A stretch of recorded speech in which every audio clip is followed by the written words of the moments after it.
Hello everyone and welcome to Adobe Photoshop 2025, lesson number 26. In today's lesson, we're going to be talking about photo presets. So let's head over to Photoshop and take a look at this. So I'm inside of Photoshop and I'm at the home menu or the home page. And if I click on new file, there's a bunch of options here, which we've talked about these two. So you have recent and you have saved. Okay, so if you have any things that you've saved or you've opened recently, it's going to show up here. But then there's this option here, photo. So photo allows you to open up different documents. So you can create, not open up, but create different documents, okay? And they also have templates here. So they have 20 templates that you can grab, download, and start working from as well. And it's a great starting point. Let me tell you, when you're trying to create something from scratch, if you're having a brain freeze or a moment, you may need something to inspire you to get going, okay? And having a template allows you to get rolling. So with photo, we have a bunch of different presets here. We have the default Photoshop size, which is 7 by 5 inches. It's 300 pixels per inch. It's RGB and the background is white, okay? Then you have landscape, which is a 3 by 2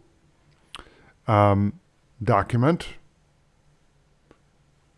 You have 6 by 4 for landscape, 7 by 5, and 10 by 8. And you notice that all the landscape documents are together.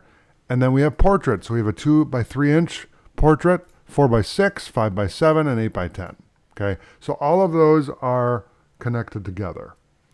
So that's the presets. Now, there's not a lot of information outside of that, but the reason why the presets are important is this gives you a starting point. Okay, imagine if you were creating 100 documents and you didn't have a standard of the sizes that you needed. Okay, this gives you a starting point. You can say, okay, well, I want to do,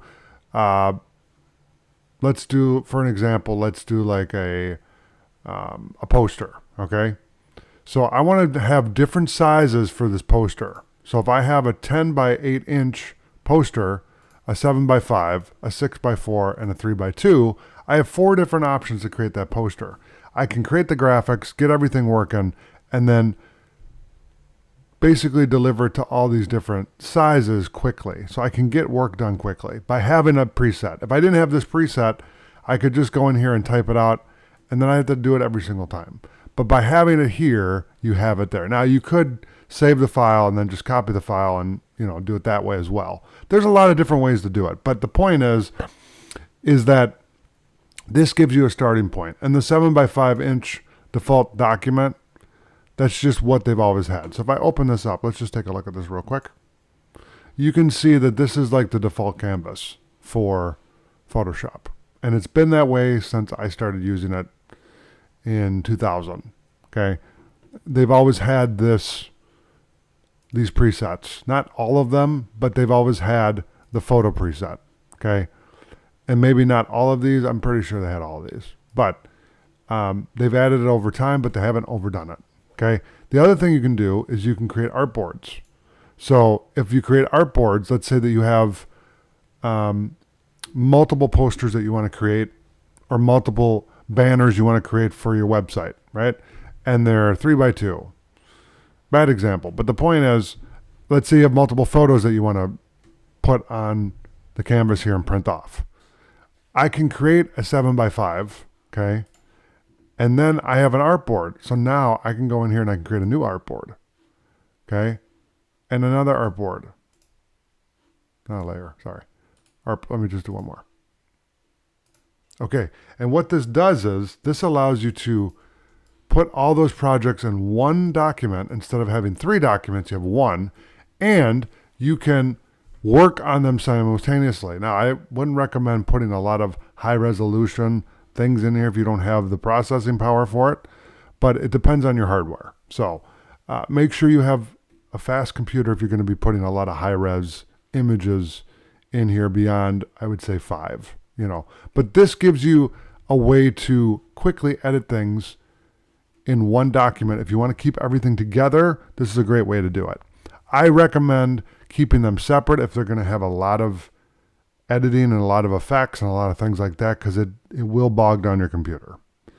It's very hard to do, but I've seen it. Okay. And I have stories, and I'll talk about those later, of ridiculous things that I've seen where I could not even load Photoshop because I had eaten up all the hard drive space, or the file was so big it took a long time for it to load. Okay. So again, you don't want to overdo it. You want to optimize your files for productivity to be able to get the most done as quickly as possible.